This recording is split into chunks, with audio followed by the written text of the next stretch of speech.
Desde hace 8 días iba yo a venir, ya había acordado esto con el hermano Beto, pero resulta que el pastor Yayé nos avisó que habría Santa Cena en la iglesia de Canacín y pues yo quise participar en la Santa Cena, porque lamentablemente a los pastores se les olvida que cada trimestre deben de celebrarla, y ante la escasez de la conmemoración de la Santa Cena, pues yo quise aprovechar, y hoy pues estaba programado que yo vine, aunque estoy un poco gripado, porque con los cambios bruscos de temperatura, ayer me hice un chocomil con mucho hielo, frappé, y hoy amanecí con la nariz tapada y con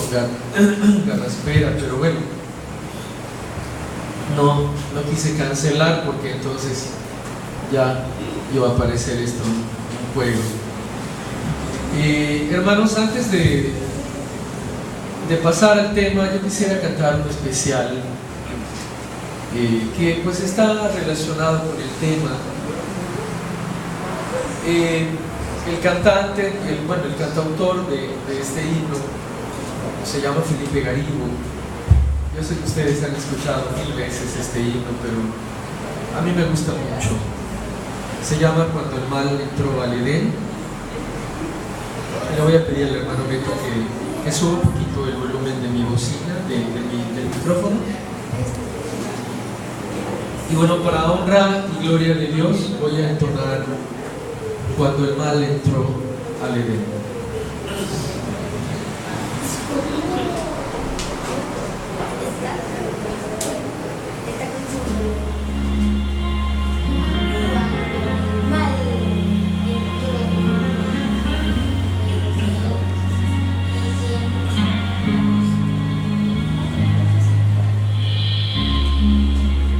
Cuando Dios creó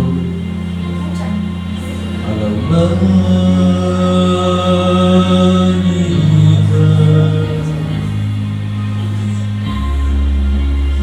un árbol plantó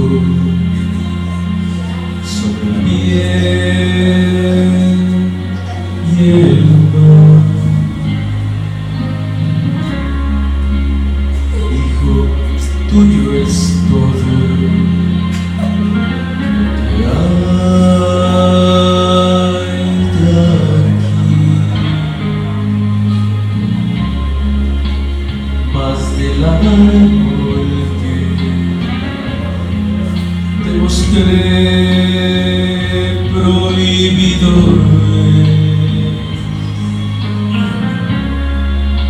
De cierto yo te digo, si lo tocas, morirás. ¡Ay, qué dolor! Cuando el mar entró al Edén, todo cambió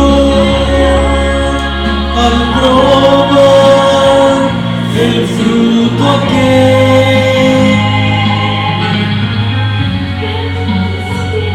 Sido el mundo de vivir por siempre junto a Él y no conocer la muerte, no. Qué triste cuando el mal entró en Él. Qué hermoso hubiera sido el mundo y vivir por siempre junto a Él y no conocer la muerte, no. Qué triste cuando el mal entró en Él.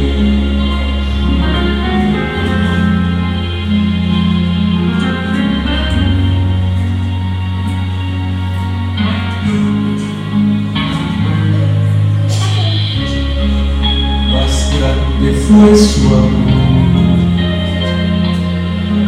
al enviar a Jesús,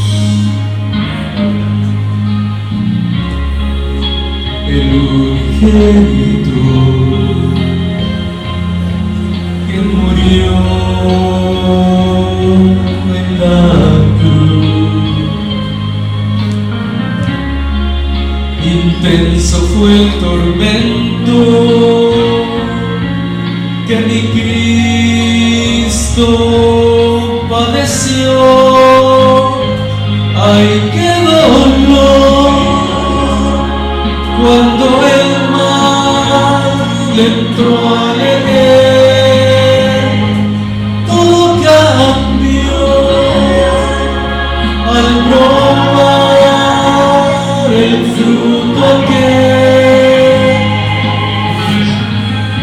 hermoso miel sin mundo, y vivir por siempre junto a él, y no conocer la muerte. No, no.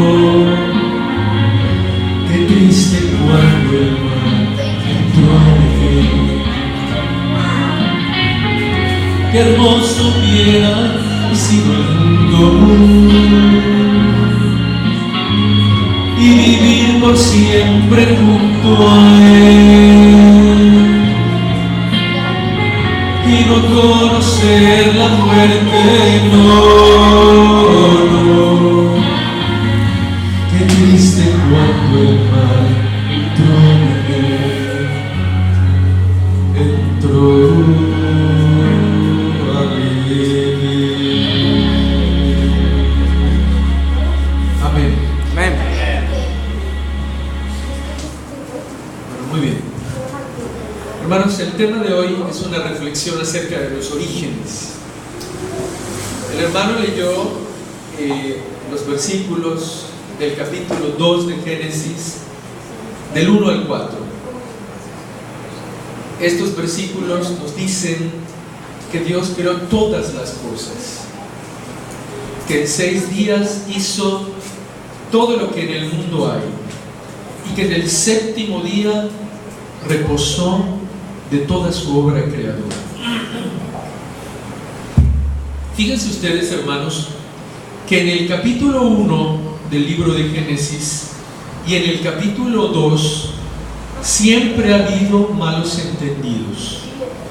Hay personas, incluso en nuestra propia iglesia, que piensan que el capítulo 1 de Génesis es punto y aparte del capítulo 2. O sea, que los sucesos que se desarrollaron en el capítulo 2 de Génesis no entran en el capítulo 1. Por ejemplo, tenemos la creación de la mujer. Yo me confronté en una ocasión con un hermano que afirmaba que la creación de la mujer no fue durante los primeros 6 días de la creación, sino que fue mucho después, y que Adán estuvo solo un buen tiempo. Esto se debe a que realmente, hermanos, el capítulo número 2 de Génesis es una extensión del 6º día, en el cual Dios crea al hombre y a la mujer. Era como si Moisés tomara el 6º día de la creación del capítulo 1 y entonces hiciera el capítulo 2 detallando lo que ocurrió ese día en el huerto del Edén. Podemos ver, hermanos, claramente cómo la Biblia dice en el capítulo 2 de Génesis que cuando Dios creó a Adán y él despierta, él puede darse cuenta de todo lo que lo rodeaba, de que los animales vivían en parejas, y el Señor Dios Todopoderoso le pidió a Adán que pusiera nombre a los animales. Pero dice la Escritura que conforme le fue poniendo nombre a los animales, él se dio cuenta de que para él no había pareja, entre tanto que los animales sí la tenían. La Biblia dice, hermanos, que los nombres que le puso Adán a los animales son esos nombres que todavía tienen el día de hoy. Ustedes dirán, bueno, no lo creo, porque en cada idioma los nombres de los animales son diferentes. Por ejemplo, todos sabemos que caballo en español pues es caballo, en inglés es horse, en francés es cheval, en italiano es cavallo. Entonces dice uno, bueno, ¿cuál fue el nombre que le puso Adán a los animales? De tal manera que son los nombres que los animales tienen incluso el día de hoy. Bueno, es que Adán hablaba hebreo. El idioma con el que Dios quiso comunicarse con Adán y Eva era el hebreo. Y en hebreo, los nombres que Adán le puso a los animales todavía son esos. O sea que la Biblia no miente. El hebreo antiguo es el idioma con el cual el Señor se comunicaba con nuestros primeros padres. Y por esta razón, las palabras que dice la Biblia son eficaces, son ciertas. Les quiero mencionar también, hermanos, algo muy interesante del libro de Génesis, que el libro de Génesis describe en el capítulo número 3 al tentador en forma de serpiente que se enrolló en el árbol del conocimiento del bien y del mal y que atrajo a Eva para que con palabras engañosas la convenciera de que se rebelara contra Dios. Ahí viene el punto. Hay dos posturas. Muchos dicen que el enemigo tomó la forma de la serpiente y otros teólogos dicen que no, que realmente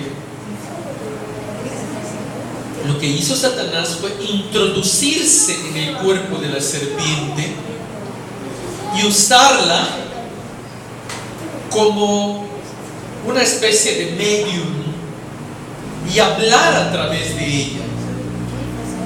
Hermanos, no hermano, no se preocupe, no, gracias. No es muy raro que los demonios entren en el cuerpo de los seres vivos. Recuerden ustedes que cuando el Señor Jesucristo expulsó a los endemoniados de Gádara, ¿dónde pidieron ellos ser enviados? Al cuerpo de los cerdos. Entonces, la teoría de que Satanás entra al cuerpo de la serpiente y la usa como un ventrílocuo usa a su muñeco parece ser la más racional. Dice la Escritura que cuando Dios maldijo a la serpiente le dijo: sobre tu pecho andarás y te arrastrarás todos los días de tu vida, polvo comerás. Y alguien, reflexionando, dijo con acierto: bueno, si ella de ahí en adelante iba a sufrir una transformación morfológica y se iba a arrastrar e iba a comer polvo porque el polvo iba a chocar con su hocico, esto quiere decir que antes no se arrastraba. Esto quiere decir que antes no comía polvo y el polvo no chocaba con sus fauces. Hermanos, ciertamente así es. La hermana de White escribe en Patriarcas y Profetas cómo era la serpiente antes de que Dios la maldijera como símbolo de lo que le pasa a las personas que se rebelan contra Dios.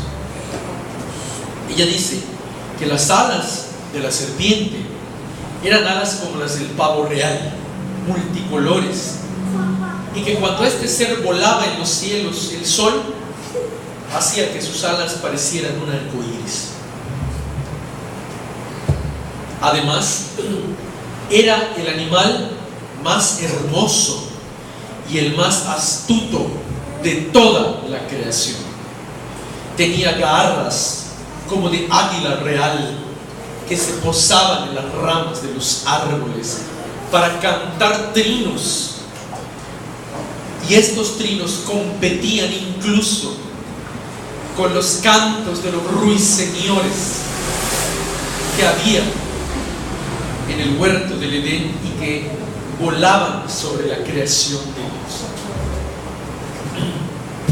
Yo recuerdo que mi abuelita, no digo que en paz descanse, porque nosotros no debemos decir en paz descanse, ¿verdad?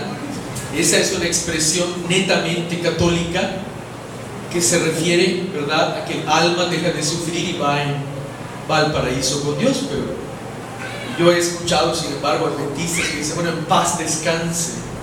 O sea, tiene que descansar porque la muerte es eso. Ya sea que seas bueno o que seas malo, en el sepulcro tienes que encontrar paz.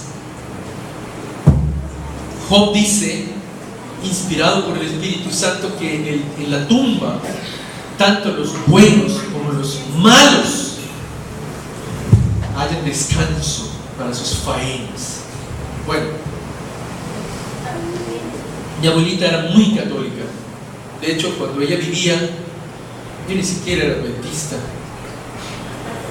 Yo conocí el adventismo y me bauticé a los 15 años.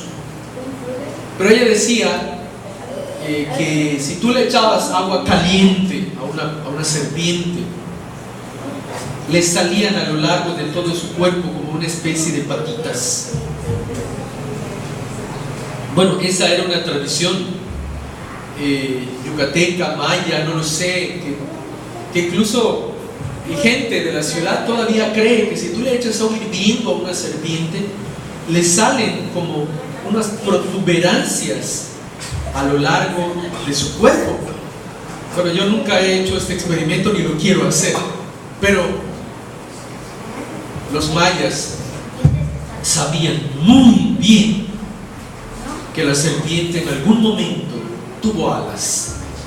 Por eso uno de sus dioses principales se llamaba como Kukulcán, que en maya significa serpiente emplumada.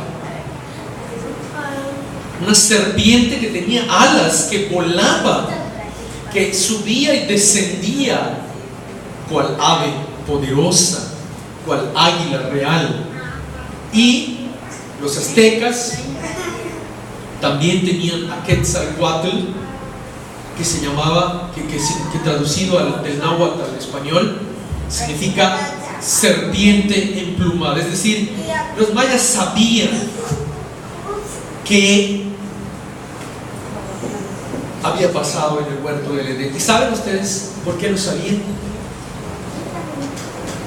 ¿Saben ustedes que cuando el diluvio destruye a la humanidad, los tres hijos de Noé, uno se va a Europa, el otro se va a África y el otro se va a Asia?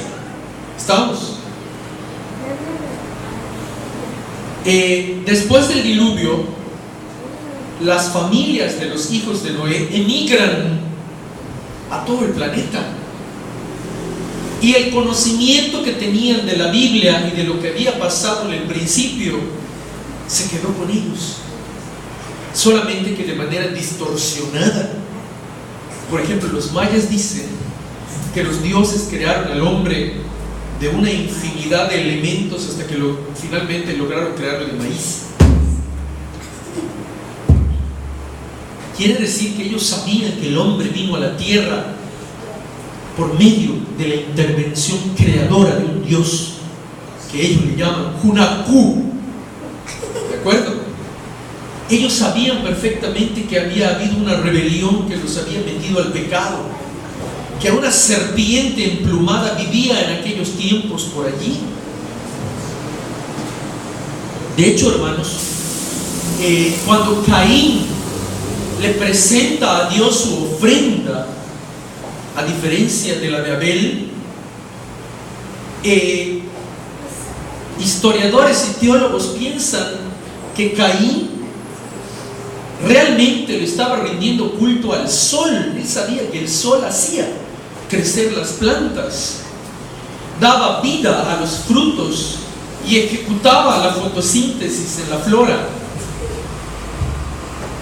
Era como si él dijera: aquí está, oh sol, el fruto de tu poder. Uno de los grandes rivales de Dios en la antigüedad era la adoración solar. Entre Egipto, Babilonia, Asiria, el sol como divinidad, hermanos, jugaba un papel muy importante. Cuando Enoc desaparece, algunas tradiciones judías dicen que él fue llevado al sol para que desde allí ayudara al pueblo de Dios. Por eso los aztecas, en honor a esta tradición, le llamaron a su ciudad principal Enoc o Enoch, como dice la antigua Reina Valera, y le pusieron a la ciudad el nombre de Tenochtitlán, la tierra de Enoch. Enoc.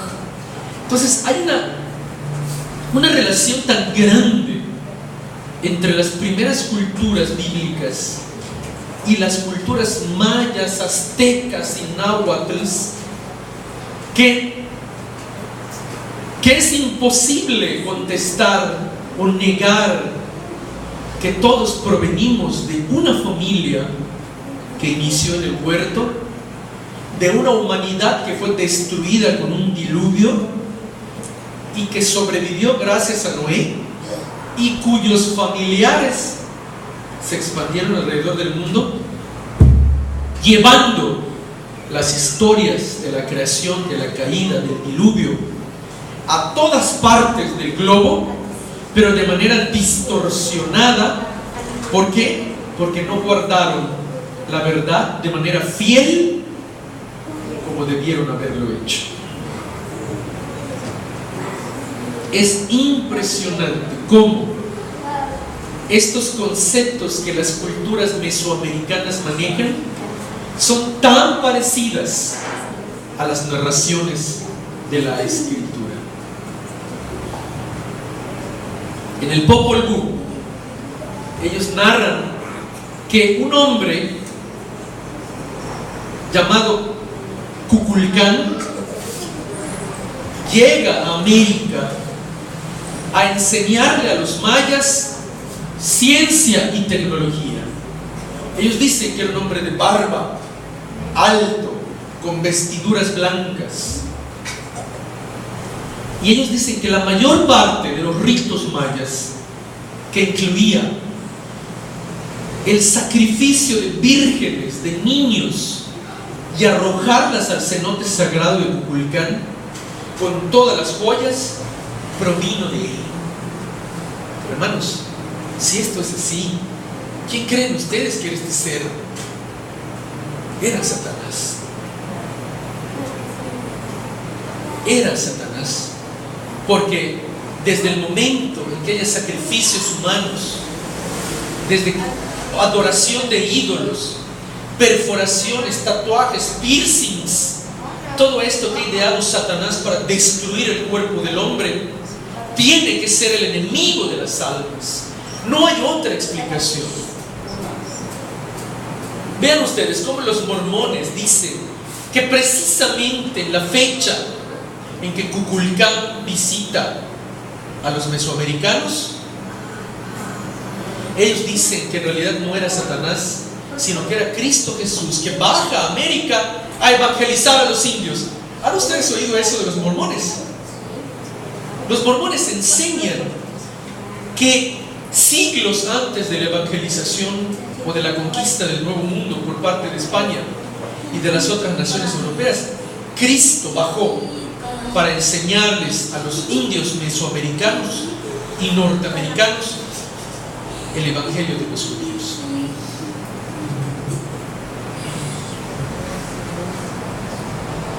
Impresionante que si eso ocurrió, como lo dicen los mormones, que bajó con barba blanca, con vestidos blancos para enseñar el evangelio a los indios, resulta ahora que este personaje no era el Señor Jesucristo, sino era la manifestación corpórea de Satanás. Y bueno, no en vano ni en balde, las doctrinas mormónicas son horrendas. Yo he tenido la oportunidad de estudiar un libro que habla de las enseñanzas mormonas. Y bueno, son aberrantes. Tan aberrantes que dicen, para no hacerles larga la historia, que el anciano de días que aparece en Daniel capítulo 7 es Adán, quien después de la caída se convierte en Dios para enseñar al hombre cómo evitar la caída que él sufrió y cómo lograr, al igual que él lo logró, ser un Dios. Todos nosotros podemos ser dioses. Y todos nosotros, antes de venir a esta tierra, vivíamos como ángeles en el cielo, pero fuimos expulsados para probar nuestra fe. Todos ustedes son ángeles. Ángeles que fueron mandados a la tierra para probar su fe. Etcétera, etcétera, etcétera. Doctrina que fue revelada a José Smith por un ángel que se llama Rafael y por un otro ángel que se llama el ángel Moroni, que le entrega planchas a José Smith de oro puro, escritas en egipcio antiguo.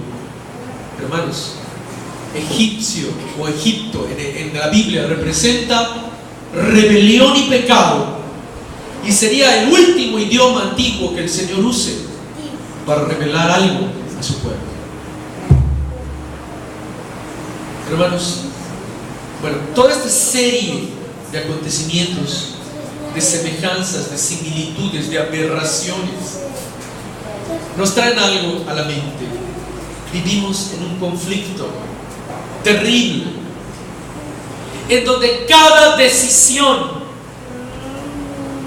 honra a Satanás o bien honra al Salvador.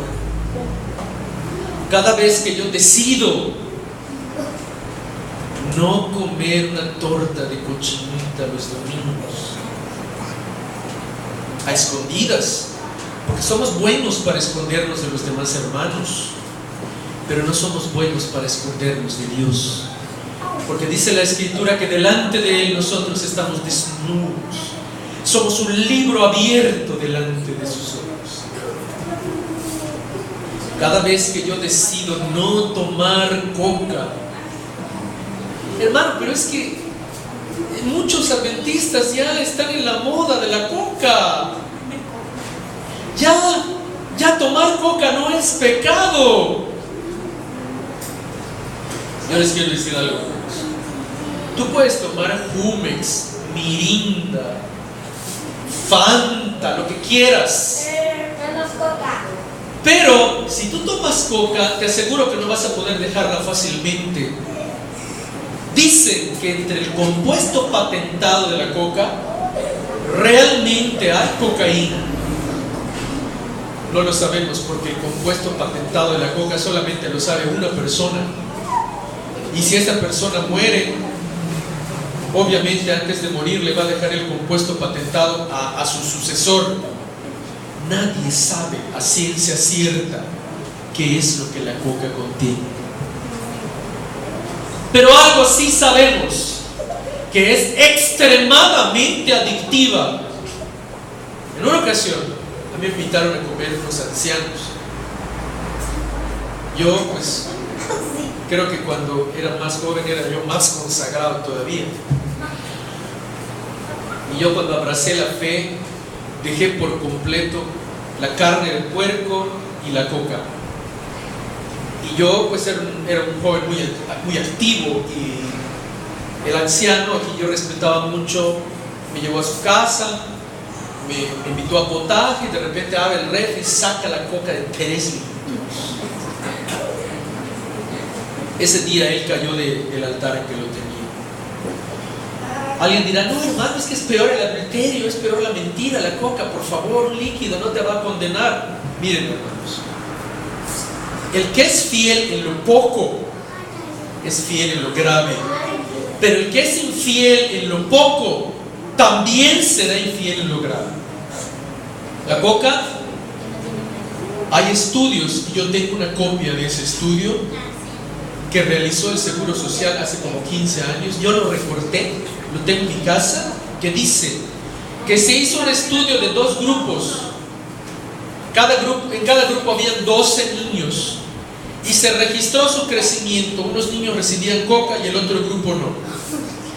Después de 2 años de estudio, los niños que habían estado tomando coca durante todo ese tiempo y que la habían tomado antes del estudio tenían osteoporosis.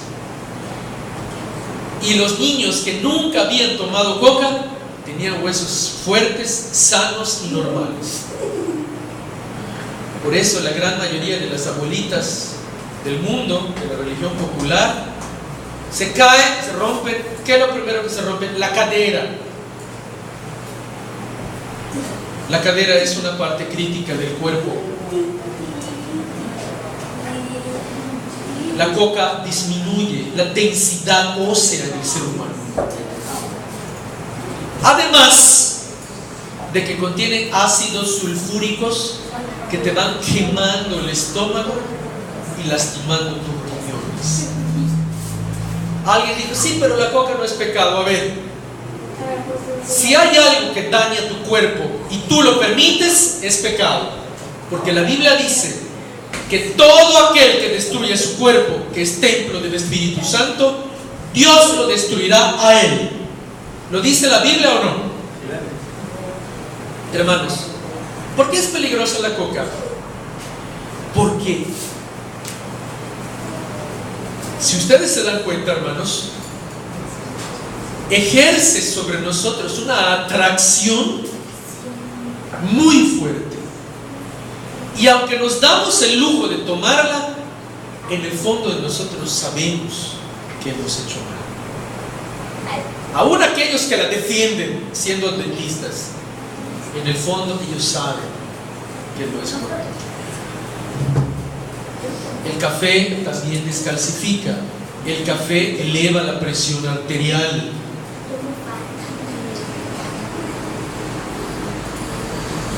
Cada vez que tomamos una decisión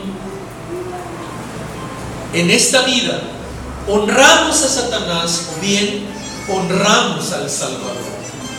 Cada vez que decidimos no ver esa película erótica, no leer esa novela, no ver esa novela, usar un vestido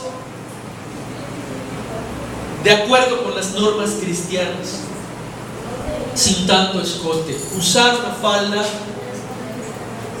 que no revele más de lo que debe revelar.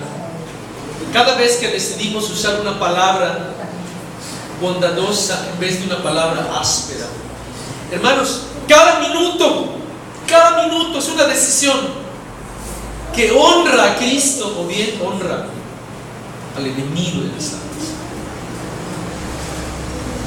Por las tardes, ¿verdad? Yo no sé si pasa en esta iglesia, pero en mi iglesia en Canasí, el sábado está lleno. Por las tardes 3 almas llegan.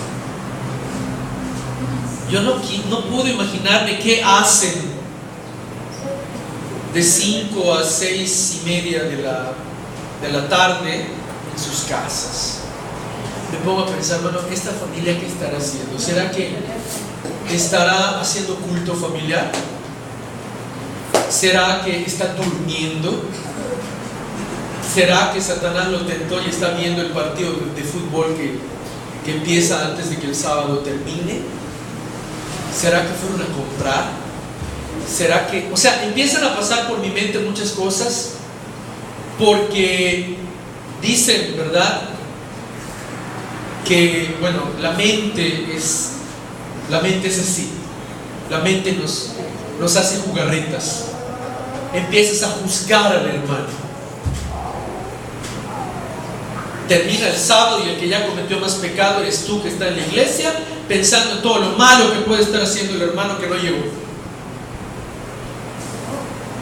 El problema está en que si tú no vas, y tú tampoco, los pocos que van se desaniman, porque llegan a la iglesia y dicen: no hay nadie. ¿Para qué voy si no hay nadie? Y todos piensan así, y se convierte en una cadena. Y el apóstol Pablo dice: no se dejen de congregar los días de culto, como algunos tienen por costumbre. Es un mandamiento, hermanos. No dejarnos de congregar también es un mandamiento. Y sin embargo, nos importa muy poco.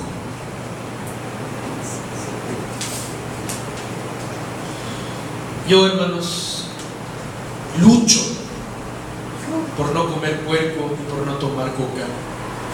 En mi trabajo, yo trabajo 8 horas diarias en la Facultad de Economía y tengo que estar viendo, hay varias cafeterías.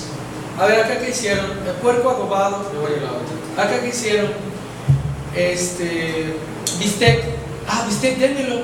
Pero el bistec es de res, no es de puerco. ¿Cómo? Ahora le llaman bistec y ya no es de res, es de puerco. Deme un chile relleno cuando hay de queso, no solamente de carne. ¿Y de qué carne es? Es de puerco. Wow. Me estoy muriendo de hambre y termino pidiendo que me frían 2 huevos con frijol. Pero ¿saben una cosa, hermanos? Cuando termino de comer mis huevos con el frijol, digo: Señor, me siento contento, porque yo, miserable pecador, con el poder tuyo y del Espíritu Santo pude vencer. Porque Satanás me estaba chocando el puerco. Mira, cómelo, toma. Pero tú en mí me diste fuerza y poder para vencer. Y me siento bien. Siento que soy adventista del 7º día. Que no deshonré a Dios ni su palabra. Que luché una batalla y la gané. Este hermano del que les voy a platicar tenía más o menos mi misma edad, y cuando yo entré a la iglesia me dieron una campaña para hacer. Estaba yo jovencito, pero estaba yo muy activo. Me dieron una campaña evangélica y resulta que él se molesta porque él quería la campaña y deja de ir a la iglesia. Y de repente lo fueron a ver y le dijeron: hermano, pero ¿por qué se fue? Es que yo ya me había preparado para la campaña y se le dieron a un hermano nuevo. Y le dijo: bueno, pero no se sienta usted mal, a lo mejor fue decisión de Dios que él la dé. Usted va a dar otras. Hermanos, al mes ya vivía con su amante y deja a su mujer y a sus hijos. La pregunta: ¿realmente se fue porque no dio el tema de la campaña? No, hermanos, él ya tenía una movida por allá. Cuando yo me llevaba con él antes de que se vaya de la iglesia, me dice: David, no lo vas a creer, me dice, yo el día que me bauticé, como me gustaba mucho la cochinita, el puerco, un día antes del bautismo me fui al mercado García Recón. Agarré y le dije al Señor: ¿sabe qué? Por favor, que me den 6 tortas, 3 de cochinita y 3 de lechón al horno con la cáscara, pero remójeme la tapa. Bueno, me comí los 6, me dice. Me compré una botella de 1,5 litros de coca. Pedí 3, bueno, en total 12 tortas, porque sabía yo que nunca más iba a comer eso. Hermanos, este hombre se pudo haber muerto de congestión.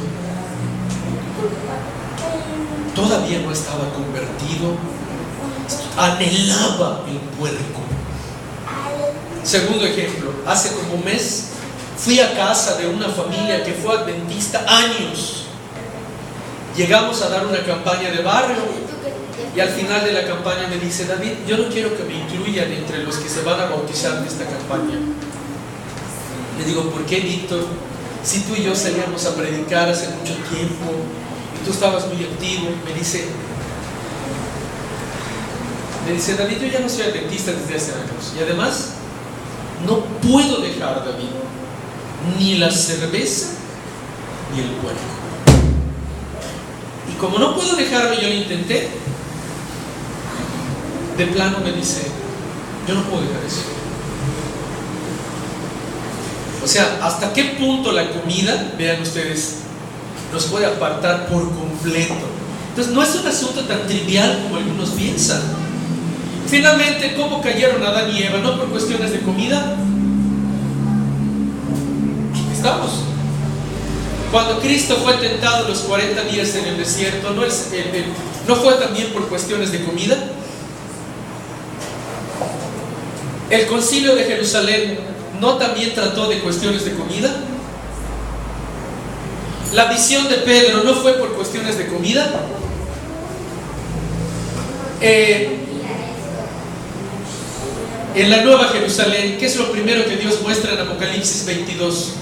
¿No el árbol de la vida? ¿Qué es lo que vamos a comer? O sea que en Isaías capítulo 66 dice: el Señor vendrá en torbellino, ardiente como un horno, y destruirá a los que comen puerco y carne de ratón. ¿No tiene que ver con cuestiones de comida? Conclusión: para Dios, respetar lo que Él ha pedido que comamos es un acto de adoración.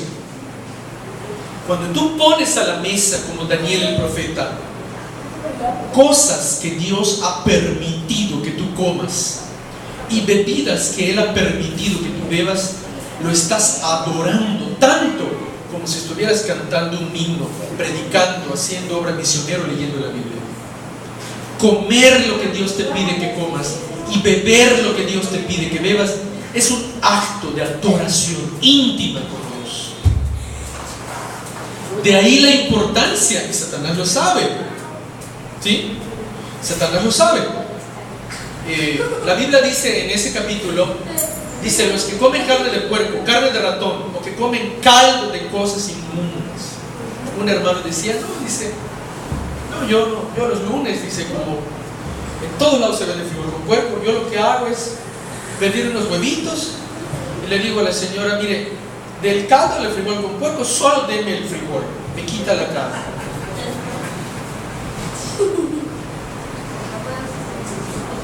O sea, ya el cadáver lavado, la grasa, ya está ahí. Caldo de cadáver de puerco, o caldo de cosas inmundas, como dice la Biblia.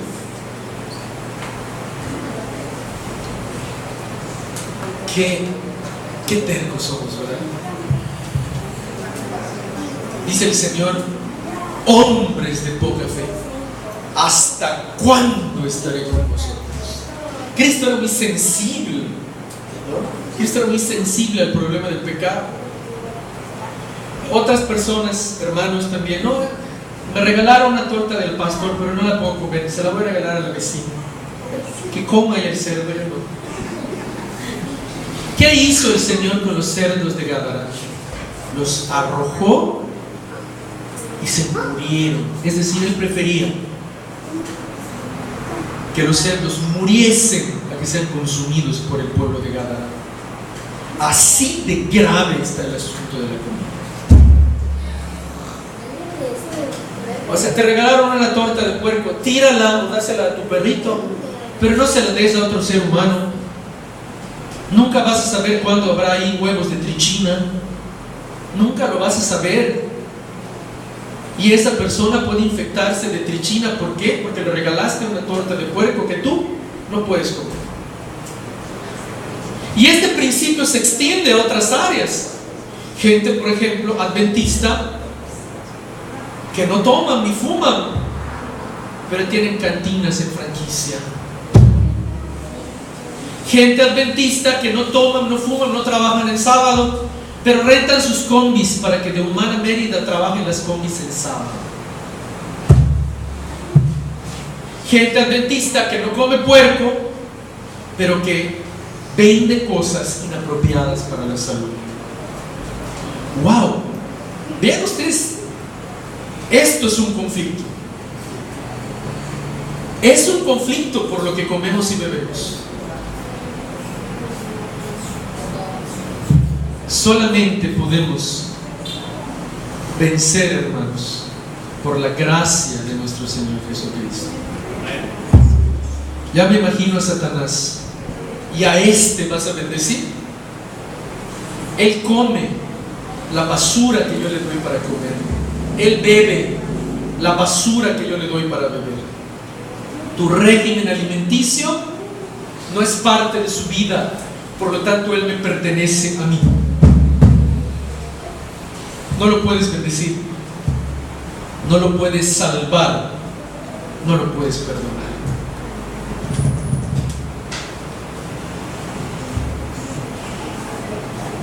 Me viene una vez más, y con esto voy a empezar ya a terminar, la parábola del siervo. Del siervo, cuando el Señor le dice: en lo poco has sido fiel, en lo mucho te pondré. Si tú no eres capaz de someter tu apetito pervertido a los pies de la cruz,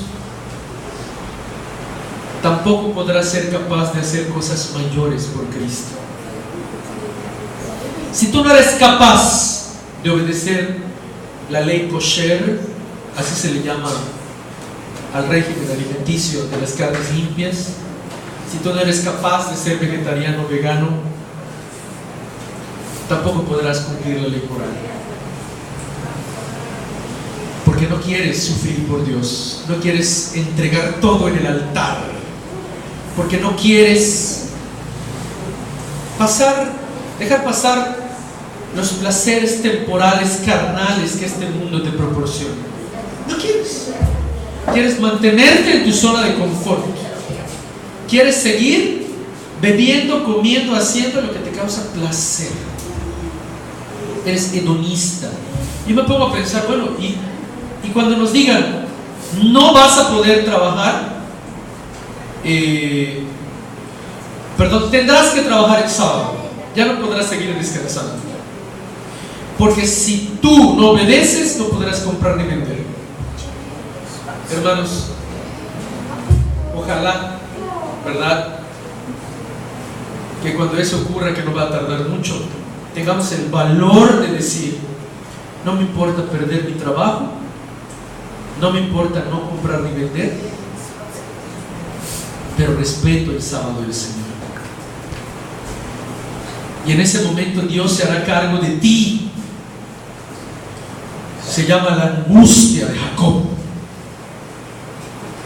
Terrible prueba, pero será una prueba que si tú fuiste sellado por Dios, es decir, que si durante todo el tiempo anterior tú cosechaste una relación rica con Cristo y tu relación con Él es poderosa, esa amenaza de poner en riesgo tu vida no va a surtir efectos para que reniegues de Dios. Al contrario, hermanos, durante poco tiempo vamos a sufrir persecución. Dice la Biblia: en un día, oh ramera, cayeron todas tus plagas. Los intérpretes en teología piensan que un día es un año literal, ¿no? Día por año tolerado. Quiere decir que las plagas no van a durar más de un año. Y recuerden que la última plaga es para los impíos, la segunda venida de Cristo Jesús. Así que, hermanos,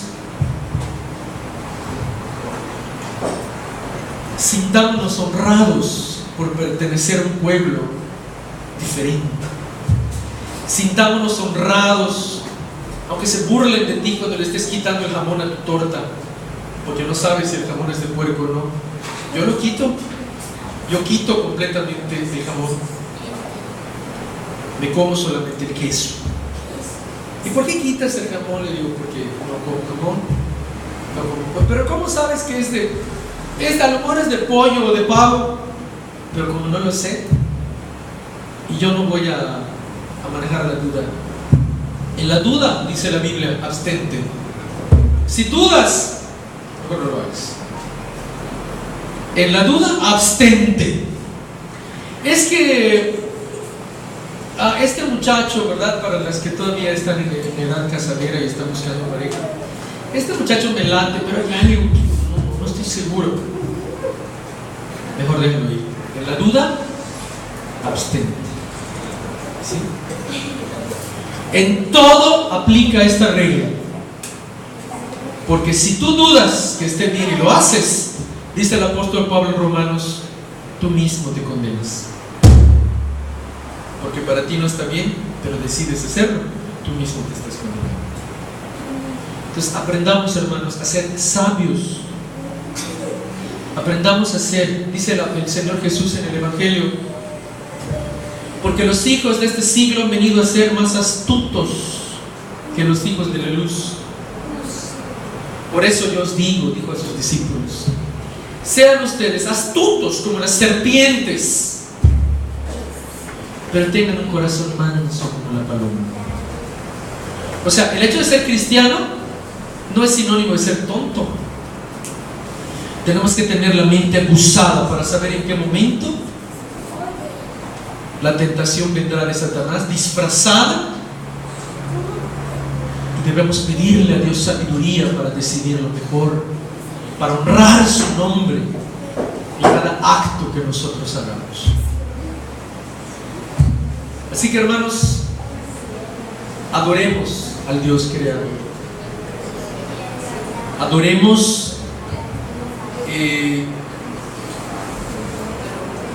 a aquel que se hizo hombre. La Biblia le llama el misterio de la piedad. El Dios infinito, invisible e inmortal se convierte en un ser finito, visible y mortal, sujeto al calor, al dolor, al hambre, a la muerte, para redimir una creación de la cual Él no tuvo culpa que caiga. Porque Adán y Eva fueron advertidos, y aún así, por el mero hecho de ser nuestro creador, Él toma sobre sí la responsabilidad de salvar al hombre. Qué amor maravilloso. Hermanos, mi deseo, mi oración es que estudiemos. Sin estudio, la fe muere. Que oremos. Sin oración, la fe muere. Y que nos sintamos orgullosos de ser parte de este pueblo. Que no nos importe si hay algún hermano mediocre, hipócrita, traicionero, que no cumple la ley de Dios, solo de nombre está acá en la iglesia. Eso no nos debe importar. Nos debe importar nuestra relación íntima con Cristo el Señor. Eso nos debe importar. Lo demás es basura, hermanos. Claro, vamos a orar por ese hermano, pero que no nos desanime. No busquemos pretexto para volver al mundo. No, hermanos. La vida no la tenemos comprada. Hoy estamos acá, mañana podemos estar ya en la tumba. Por eso dice Hebreos, el día de la salvación es hoy. No es mañana ni es pasado. Hermanos, es hoy. No tentemos, no pongamos en riesgo nuestra vida. No esperemos que Dios nos mande un ladrillazo para que podamos cambiar, porque el Señor nos habla con palabras tiernas y amantes. Pero cuando ve que tu vida eterna está en peligro, es decir, cuando estás a punto de perderte, Él nos manda un ladrillazo. Y duele cuando el Señor obra así. Hermanos, ¿a cuenta de qué tenemos que esperar que Dios nos llame de maneras drásticas? ¿Por qué? Si Él no quiere eso. Él dice: venid a mí y estemos a cuentas. Si vuestro pecado es rojo como la grana, vendrá a ser como blanca lana. Yo no quiero que la muerte del impío, dice, yo quiero que el impío viva. Hermanos, decidamos hoy ser fieles a los mandamientos que tienen que ver con el comer y el beber. Y si se vuelven vegetarianos, mejor. Yo como anhelaría volverme vegetariano, no puedo que quiera.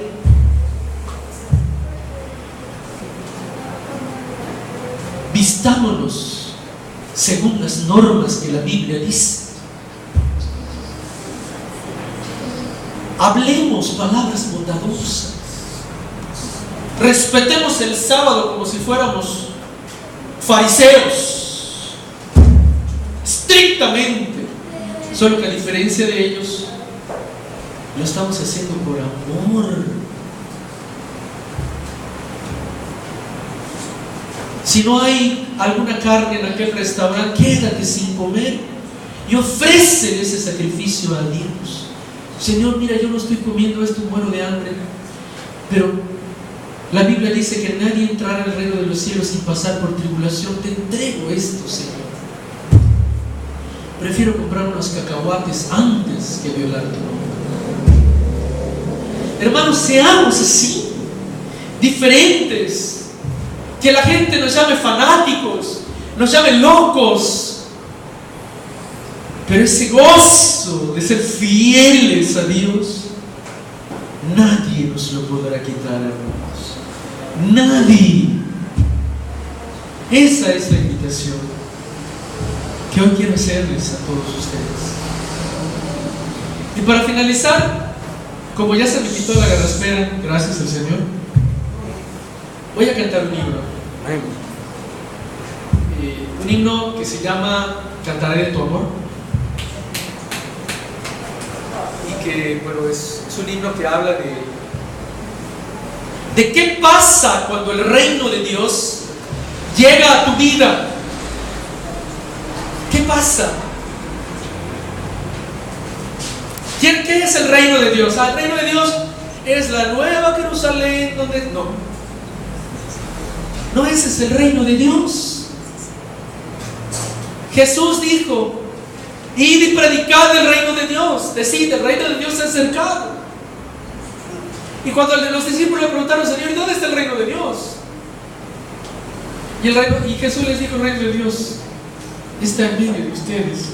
Soy yo el reino de Dios. Porque donde está el rey del reino de Dios, está el reino. Cuando Jesús entra a tu vida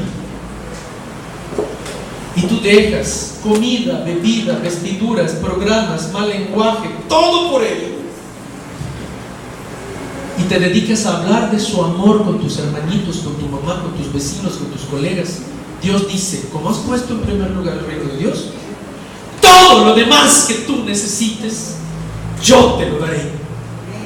Y cuando Dios empeña su palabra y jura por sí mismo, wow, lo cumple, hermanos. Porque Él es fiel, dice la Biblia: sea Dios veraz y todo hombre mentiroso. Voy a adorar a Dios con este himno. Cantaré de todo. Para honra y gloria de Dios, con este terminamos. Vamos a comer. Bueno, sí. Sí, bueno.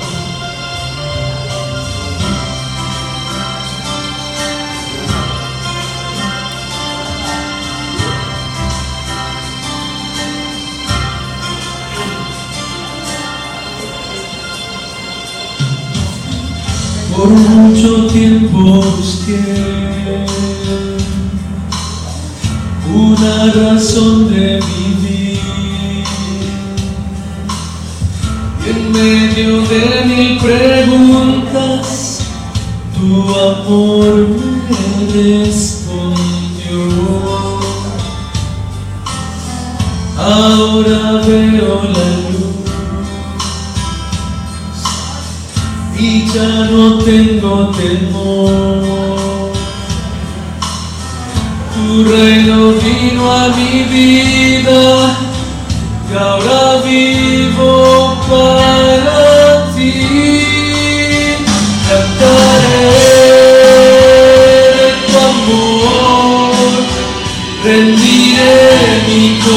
corazón ante ti. Tú serás mi pasión y mis pasos se guiarán por tu voz, mi Jesús y mi Rey. De tu gran amor cantaré. Por mucho tiempo busqué una razón de vivir, y en medio de mil preguntas tu amor me respondió. Ahora veo la luz y ya no tengo temor. Tu reino vino a mi vida y ahora vivo para ti. Cantaré de tu amor, rendiré mi corazón ante ti. Tú serás mi pasión y mis pasos se guiarán por tu voz, mi Jesús y mi Rey. De tu gran amor cantaré, cantaré de tu amor, rendiré mi corazón ante ti. Tú serás mi pasión y mis pasos se guiarán por tu voz, mi Jesús y mi Rey. De tu gran amor cantaré, cantaré.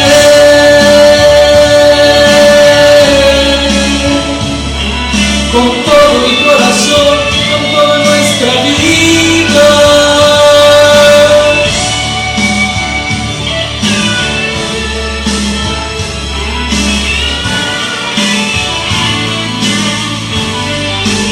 Y cantaré de tu amor, rendiré mi corazón ante ti.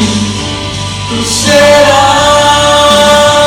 mi pasión y mis pasos se guiarán por tu voz, mi Jesús y mi Rey. De tu gran amor cantaré, cantaré de tu amor, rendiré mi corazón ante ti. Tú serás mi pasión y mis pasos se guiarán por tu voz, mi Jesús y mi Rey. De tu gran amor cantaré, mi Jesús y mi Rey. De tu gran amor cantaré, mi Jesús y mi Rey. De tu gran amor cantaré, mi Jesús y mi Rey. De tu gran amor cantaré, mi Señor.